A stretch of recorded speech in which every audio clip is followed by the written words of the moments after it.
네, 6월 23일 수요일 오늘도 영민한 DJ 김영민 매니저와 함께하는 영민한 투자 시작하겠습니다. 매니저님 안녕하세요. 네, 반갑습니다. 네, 매니저님 오늘 국내 증시 흐름 좋습니다. 뭐 네. 이 기사라면은 코스피 3,300포인트도 노려볼 만한데 그렇죠. 현재 국내 증시 어떻게 보실까요? 엎치락뒤치락 하면서 어제는 코스피가 강했고 네. 오늘은 또 코스닥이 강했고 뭐 시장 분위기 계속 좀 좋아지고 있다라고 생각하시면 될 것 같아요. 가장 결정적으로 이제 우리 시장이 조금 취약했던 이 통화 정책과 관련된 민감도가 좀 완화되고 있다라는 게 뭐 제가 보기에는 가장 큰 호재가 아닌가라는 생각이 좀 들거든요.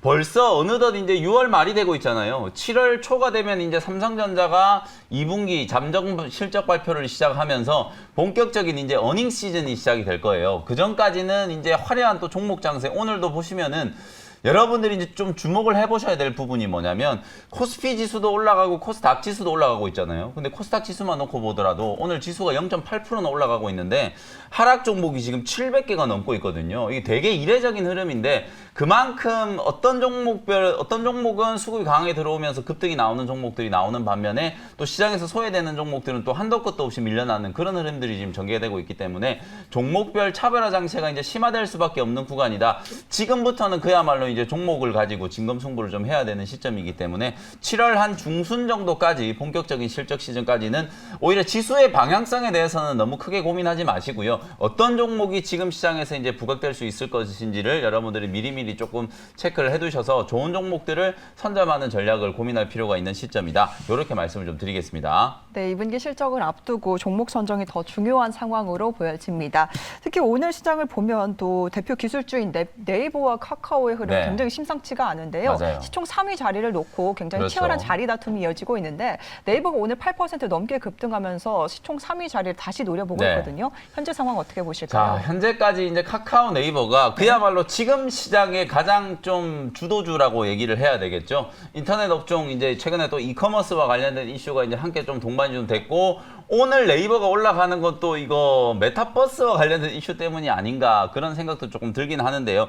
저는 전체적으로 이제 카카오와 네이버의 흐름을 보면 오늘 네이버가 또 8%가 넘게 이제 급등했잖아요. 카카오에 비해서 또 카카오가 이 정도 지금 16만 원, 17만 원까지 지금 올라온 상황임을 감안해 봤을 때 네이버도 사실은 좀 뒤처질 게 없는 상황이거든요. 그러다 보니까 서로 이제 막 엎치락뒤치락 하면서 주가 이제 급등세가 좀 나타나고 있다. 특히나 우리 개인 투자자분들이 네이버 카카오에 워낙 지금 러브콜을 많이 좀 보내고 있는 상황이기 때문에 기세가 쉽게 꺾일 것 같지는 않은 상황이거든요. 다만 이제 카카오 같은 경우에는 제가 지난번에 이제 14만 원 익절가 말씀드렸는데 이제 15만 5천 원 정도로 익절가 좀 올려드리고 목표가는 사실은 저도 잘 모르겠어요. 지금 이 정도로 이제 주가가 이제 랠리를 펼치다 보면은 뭐 증권사에서는 카카오 최근에 한 20만 원까지도 또 목표가를 올려잡기도 했었잖아요. 뭐 어디까지 갈지는 모르겠지만 주가가 계속 지금 신고가 랠리가 나타나고 있는 만큼 한 15만 5천 원 정도 익절가만 잡아놓고 대응을 하시면 될 것 같고요.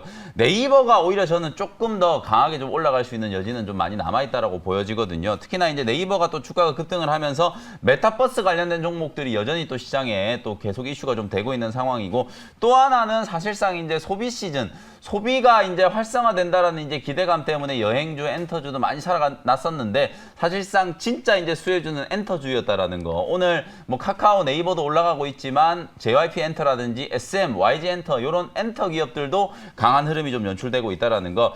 실적 시즌이 시작되기 전에 이렇게 강하게 올라가는 이제 오버슈팅하는 종목들이 지금 많이 나오고 있다라는 건 중소형주들이 그만큼 또 갈 수 있는 자리가 많이 남아 있다라는 거거든요. 코스닥 지수는 이제 겨우 1020포인트 밖에 안 됐기 때문에 코스피 지수의 위치와 비교해 봤을 때 코스닥 지수는 1050에서 1060까지도 지금 상방이 좀 열려 있는 상황이라고 저는 보여지거든요. 7월 중순까지 1060포인트까지 충분히 추가적인 상승이 가능하다라고 보고 중소형 성장주에 대해서 계속해서 좀 집중을 해 보시면 좋을 것 같습니다. 네, 중소형 성장주 긍정적인 전망 남겨주셨고요. 그리고 메타버스 관련주와 함께 엔터주의 상승 흐름 역시 관심 있게 지켜보자라는 의견까지 추가적으로 남겨주셨습니다. 네, 이렇게 시장 상황 간단하게 체크해봤고요. 이어서 영민 DJ가 지금까지 편입한 종목들 리뷰해보는 시간으로 이어가 보겠습니다. 첫 번째 종목은 파인테크닉스부터 시작을 해볼 텐데 오늘 강하게 올라가지고 있습니다. 상승 추세 어디까지 이어질까요? 오늘 거의 15%가 넘게 네. 지금 주가가 올랐는데 목표가를 조금 짧게 잡아서 그게 오히려 조금 아쉬운데요. 사실 근데 제가 여러분들께 지금 강조해드리는 게 뭐냐면 시장이 상승하고 있는데도 불구하고 하락 종목이 지금 700개가 넘는다. 그만큼 이제 종목별로 편차가 좀 큰 시장이기 때문에 너무 뭐 수익률이 뭐 10% 20%가 중요한 게 아니라 수익을 낼 수 있는 종목들을 선정을 하느냐 못하느냐 그게 이제 관건이라고 보여지거든요. 목표가를 조금 짧게 잡아서 아쉽긴 하지만 8,800원 목표가 뭐 시원하게 터치를 했고요. 장중에 지금 9,800원까지 급등을 한 상태이기 때문에 고점 대비하면은 거의 뭐 한 23% 정도 수익 기회가 좀 있었다라고 생각하시면 될 것 같아요. 오늘 대량 거래가 터지면서 파인테크닉스 같은 경우에는 폴더블 스마트폰 수혜주라고 말씀드렸잖아요. 스마트폰 부품주들이 안 움직이는 것 같지만 하이비전 시스템이라든지 파인테크닉스 같은 이런 종목들이 워낙 지금 강하게 올라가고 있다. 여러분들이 이제 좀 기억 속에서 또 잊혀질 만한 종목 중에 하나가 있죠. 스마트폰 수혜주 중에 자화전자라는 종목 있잖아요. OIS 이 모듈이 애플에 이제 공급될 수 있다는 가능성이 좀 부각이 되면서 최근에도 시장에서 주목을 한번 받았었던 종목인데 뭐 파인테크닉스라든지 하이비전 시스템 이런 종목들이 올라가는 걸 보면 아 이제는 또 자화전자도 좀 관심을 가져야 되는 시점이다라는 거 참고를 한번 해보시면 좋겠습니다. 네, 파인테크닉스 편입한 지 일주일 만에 목표가를 달성하면서 현재 20% 넘는 수익률을 더하고 있는데요. 자화전자 역시 스마트폰 관련해서 관심 있게 지켜보자라는 의견 남겨주셨습니다. 이어서 마지막으로 리뷰해볼 종목은 위지윅 스튜디오를 가지고 왔는데 뭐 오늘 메타버스 관련주들도 그렇죠. 뜨겁잖아요. 이 맞습니다. 흐름은 어떻게 보실까요? 위지윅 스튜디오가 이제 VFX 특수 영상 효과를 전문적으로 이제 개발하는 기업이다라고 생각하시면 되겠죠. 덱스터라든지 위지윅 스튜디오 이런 종목들도 어찌 보면 메타버스와 관련된 이제 이슈가 부각이 되면서 오늘 상당히 좀 강하게 움직였다라고 보시면 될 것 같아요. 위지윅 스튜디오는 5월 말에 여러분들께 이제 소개해드렸었는데 사실 뭐 시간은 조금 걸리기는 했으나 오늘 하루 만에 뭐 20%가 넘게 이제 급등을 하면서 목표가를 달성을 했고요. 한 24% 정도 지금 수익을 기록하고 있다라고 생각하시면 되겠습니다. 추세가 아직까지 좀 살아있기 때문에 오늘은 약간 이제 과열권에 접어들면서 메타버스 관련된 수혜주 중에 전 고점을 넘어간 종목들은 일부 이제 차익 물량들이 조금 나오고 있는 흐름들은 좀 보이거든요. 가온미디어라든지 위지윅 스튜디오 이런 종목들은 이제 막 추세가 좀 붙어지고 있는 단계이기 때문에 오늘은 익절 물량이 좀 나오면서 주가가 조금 흔들린다라고 하더라도 또 한 1, 2주 정도 좀 지켜보다 보면 또 한 번 이렇게 급등세가 나타날 수 있는 그런 가능성이 있다라고 보여지니까요. 뭐 목표가는 넘어섰지만 저는 뭐 지금 자리에서는 위지윅 스튜디오는 계속해서 좀 보유 의견을 좀 드리고 싶고요. 메타버스 관련된 이슈가 사실 우리 시장에 지금 약간 좀 독특하게 나타나고 있는 현상이라고 보시면 되거든요. 미국의 로블록스는 아직까지도 뭐 시세가 지금 강하게 움직이고 있는 상황은 아닌데 약간 뭐 최근에 정치인들과 관련된 이슈도 있고 네이버, 카카오 뭐 이런 플랫폼 기업들이 워낙 지금 강하게 움직이다 보니까 메타버스 관련된 종목들도 지금 같이 주목을 받고 있다라고 보여지는데요. 잠시 후에 제가 또 메타버스 관련된 수혜주가 될 수 있을 만한 아직은 상대적으로 조금 덜 오른 종목 하나를 또 소개를 해드려 보도록 하겠습니다. 네, 오늘 10% 넘게 급등하면서 목표가를 달성한 상황인데요. 추세는 아직까지 살아있다. 보유 의견 남겨주셨고요. 오늘 메타버스와 관련해서 추가적으로 후속주 또 소개해 주신다고 하니까요. 끝까지 함께해 주시길 바랍니다. 네, 이렇게 영민 매니저의 종목 리뷰 잘 들어봤고요. 오늘도 시청자 문자 상담 많이 들어와 있습니다. 어떤 종목들 들어와 있는지 하나씩 열어보겠습니다. 첫 번째 종목은 OCI를 보내주셨습니다. 매수가가 126,500원에 비중 20% 들고 계신다고 하는데 매도 시점이 궁금하신가 봐요. 네, 뭐 많이 물리신 건 아니기 때문에 보유 의견 드리도록 하고요. 자, 국제 유가가 지금 계속 올라가고 있잖아요. 유가가 계속 올라가서 막 배럴당 100달러 넘어가고 이랬을 때는 친환경 에너지, 신재생 에너지에 대한 중요성이 더 높아질 수밖에 없겠죠. 태양광 패널, 뭐 업황이 여전히 좀 좋기 때문에 지금 시장의 분위기가 아무래도 약간 기술주, 성장주들 쪽으로 무게중심이 좀 옮겨가고 있다 보니까 OCI 같은 이런 경기 민감주들 조금 쉬고 있다라고 보시면 되거든요. 뭐 많이 밀린 건 아니기 때문에 보유 의견 드리도록 하고요. 1차 목표 가격은 한 14만 5천 원 정도 제시를 해드리도록 할 테니까 박스권 상단까지 이제 공략한다라고 생각하시고 OCI는 뭐 단기 대응하려고 매수한 종목은 아니실 것 같거든요. 좀 중기 관점으로 좀 여유 있게 한 14만 5천 원 정도까지 수익 극대화 관점으로 좀 기다려 보시자. 이렇게 말씀드리겠습니다. 네, OCI 현재 손실폭이 크지는 않으신데 보유 의견 남겨주셨고요. 목표가를 14만 5천 원으로 제시해 주셨습니다. 이어서 두 번째 종목은 뉴를 보내주셨습니다. 매수가가 1,500원에 비중 100%를 들고 계신다고 하세요. 어떻게 해야 될까요? 몰빵을 하셨네요. 제가 이 종목 얼마 전에 소개해드렸거든요. 1,300원, 400원 자리에서 여러분들께 이제 소개를 해드렸는데 주가가 아직까지 뭐 강하게 움직이고 있지는 못해요. 근데 조금 전에 제가 리뷰해드렸던 위지윅 스튜디오하고 좀 비교를 해보면 이 종목도 이제 바닥을 좀 다지기까지 시간이 조금 걸렸잖아요. 여기서 한 2, 3주 정도 횡보를 조금 하다가 주가가 이제 어제 오늘 이틀 동안에 이제 강하게 좀 들어올리면서 발산이 좀 진행되고 있는 상태이기 때문에 뉴도 이제 하방 경직성은 좀 잡힌 것 같아요. 다만 어떤 상황에서라도 여러분들이 한 종목에 그냥 몰빵을 해가지고 투자하는 걸 절대 권해드리고 싶지 않아요. 그 종목이 아무리 좋은 종목이라고 하더라도 시장이란 건 항상 트렌드가 있기 마련이기 때문에 업종을 여러분들이 잘 분산해 놓지 못한다면 시장의 변동성에 휩쓸릴 수밖에 없는 상황이거든요. 매수가 근처까지 올라가면 비중 조절을 좀 해두시고요. 목표 가격은 12,000원 그대로 유지를 좀 해드리도록 하겠습니다. 네, 뉴는 비중 조절 의견 남겨주셨고요. 목표가 12,000원으로 제시를 해주셨습니다. 네, 아쉽지만 시간 관계상 저 영민한 투자 문자 사연은 여기까지 진행하도록 하겠습니다. 그럼 바로 이어서 영민 DJ 원샷 원킬 종목 소개해 주실까요? 이게 많이 언급이 되고 있는 종목이라서 조금 여러분들이 좀 실망을 하실지도 모르겠는데 일단은 35,400원의 알체라라는 종목을 오늘 메타버스 관련된 수혜주로 후속주로 편입을 한번 해보도록 하겠습니다.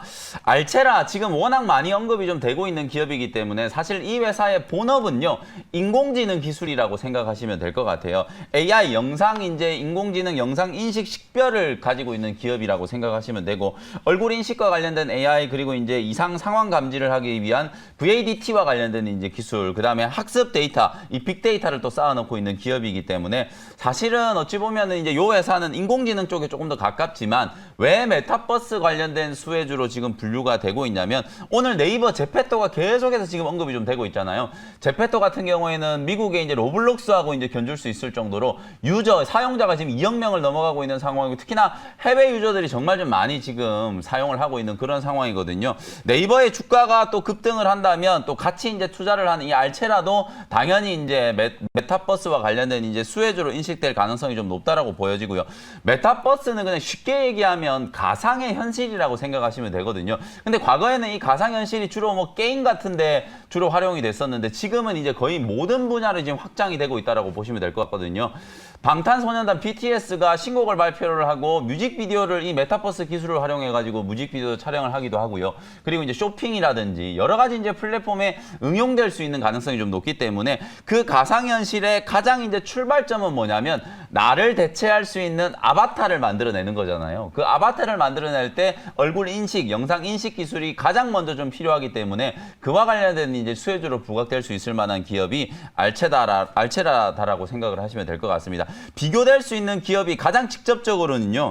자이언트 트랩이라는 종목 있죠. 이 종목은 어저께 이제 되게 크게 강하게 좀 급등이 좀 들어왔었거든요. 근데 이 자이언트 트랩은 어제 전고점을 넘어서면서 신고가를 경신했는데도 불구하고 알체라는 아직까지 전고점까지 지금 여유가 많이 남아있는 상태잖아요. 가격적인 매력을 보더라도 이미 다 올라간 종목들을 추격 매수하는 것보다는 후속주로 이제 자리를 이렇게 잘 잡고 있는 알체라가 조금 더 가격적으로는 상승 여력이 좀 많이 남아있다라는 생각이 좀 들거든요. 추가적인 어떤 기술적인 대응을 하는 것도 알체라가 조금 더 수월해 보인다라는 관점에서 오늘 메타버스 관련된 수혜주 여전히 가격 매력이 좀 남아있는 알체라를 소개를 좀 해드리도록 하고요. 가격 전략 정리해드리도록 하겠습니다. 35,400원 현재가로 편입을 했고요. 1차 목표 가격은 역시나 좀 짧게 39,000원으로 잡아드릴 텐데 가격이 올라가는 걸 보고 전고점이 거의 5만 원까지이기 때문에 아직도 여유가 많이 남아있거든요. 그래서 1차 목표 가격은 39,000원, 뭐 4만 원 정도 언저리까지 잡아드리도록 하고 추가적으로 이제 흐름에 따라서는 목표가를 또 상향 조정해드리도록 할 테니까 참고를 하시면 좋을 것 같고요. 손절 가격은 32,000원 정도를 제시를 해드려 보도록 하겠습니다. 네, 메타버스 관련해서 위즈윅 스튜디오 후속주로 소개를 해주셨습니다. 알체라 많이 언급이 되는 만큼 앞으로 기대감이 크다라는 의미일 텐데요. 목표가를 39,000원, 손절가를 32,000원으로 제시해 주셨습니다. 이어서 두 번째 종목은 어떤 종목일까요? 제가 방송국에 오는 와중에 점심시간에 가장 좀 강하게 또 올라간 섹터 중에 하나가 진단키트거든요. 25,700원의 랩지노믹스라는 종목을 편입을 한번 해보도록 하겠습니다. 오늘 시젠이 오전장에 거의 15% 가까이 지금 급등이 나오고 있고요. 제가 지난 5월 초에 여러분들께 이제 강조해드렸던 엑세스바이오가 오늘 또다시 지금 20%가 넘게 급등세가 좀 나타나고 있는 상황이거든요. 진단키트 관련된 종목들이 다시 들썩이는 이유는 저는 한 두 가지 정도로 이제 요약을 해드릴 수 있을 것 같아요. 일단 첫 번째는 변이 바이러스 얘기가 지금 계속 나오고 있잖아요. 지금 인도발 변이 바이러스 델타 변이와 관련된 이슈 때문에 야 가을 겨울이 되면 이게 또다시 코로나19 팬데믹 때문에 인류가 또 고생을 하는 거 아니냐. 지금 델타 변이가 또다시 변이를 해가지고 델타 변이에 또 변이가 나오는 그런 이제 상황까지도 지금 보고되고 있는 현상이기 때문에 사실상 백신 보급의 속도보다도 변이 바이러스가 확산되는 속도가 지금 더 빠르다는 게 문제거든요. 그러면서 다시 한번 이제 진단 키트 관련된 종목들 쪽으로 관심이 좀 집중되고 있고요. 오늘 우리나라도 지금 확진자 숫자가 갑자기 늘어나가지고 645명을 기록을 했잖아요. 이러다가 또 내일 모레 뭐 700명 또 넘어가면서 약간 위기감이 좀 고조될 수 있는 그런 상황이기 때문에 그와 관련된 이제 모멘텀이 주가에 좀 반영된 게 이제 첫 번째라고 보시면 되고요. 두 번째는 제가 이제 실적 시즌이 이제 곧 시작된다라고 말씀드렸잖아요. 엑세스 바이오라든지 시젠이라든지 오늘 제가 소개해드리는 랩지노믹스도 마찬가지예요. 2분기 때도 실적이 정말 좋을 거거든요. 진단키트 기업들이 실적은 정말 좋은데 백신 보급되고 코로나19 바이러스가 사라지면은 진단키트 필요 없잖아. 이런 것 때문에 지금 되게 많이 디스카운트가 지금 되고 있는 상황인데 그 얘기가 벌써 작년부터 나왔는데 아직도 실적은 계속해서 매 분기마다 지금 최대 분기 실적을 지금 기록을 하고 있는 상황이거든요. 랩지노믹스도 지금 특히나 인도라든지 두바이 쪽으로 수출을 정말 많이 하면서 2분기에만 지금 누적 800만 키트 이상 지금 수출을 했다라는 이제 보고가 나오고 있을 정도로 여전히 2분기 때도 지금 실적 성장세가 이어질 가능성이 좀 높고 또 하나는 진단 키트 관련된 종목들이 이제 한계로 지목받는 게 진단 키트만 하다 보니까 정말 만에 하나 코로나19 바이러스가 하루아침에 사라져 버린다면 그 진단 키트 관련된 기업들은 정말 다 굶어 죽을 수밖에 없는 상황이 되는 거잖아요. 그래서 사업 부문이 진단 키트에 너무 치우쳐 있는 기업들은 실적이 아무리 좋아도 좀 디스카운트를 받을 수밖에 없는데 이 랩지노믹스는 진단 키트, 코로나19 진단 키트 사업 외에도 각종 유전자 검사라든지 암 진단을 위한 이제 사업을 확장을 하고 있는 상황이거든요. 이 신생아들 이제 각종 유전병 진단과 관련된 이제 시험도 하고 있는 상황이고 여러 가지 이제 고형암 진단과 관련되어 있는 조기 진단 키트도 개발을 하고 있는 상황이기 때문에 코로나19 진단 키트에 국한되어 있지 않은 전체적인 이제 진단 키트와 관련된 사업 확장을 지금 잘 펼쳐 나가고 있는 기업이 바로 랩지노믹스다. 이렇게 생각을 하시면 될 것 같습니다. 가격 전략 정리해 드리도록 하겠습니다. 일단 현재가로 편입을 했고 역시 마찬가지로 랩지노믹스도 전고점을 넘어갈 때 이제 오버슈팅이 한번 들어오는 걸 이제 기대를 좀 하고 29,000원 목표가 설정해 드리고요. 손절 가격은 23,000원으로 제시를 해 드리도록 하겠습니다.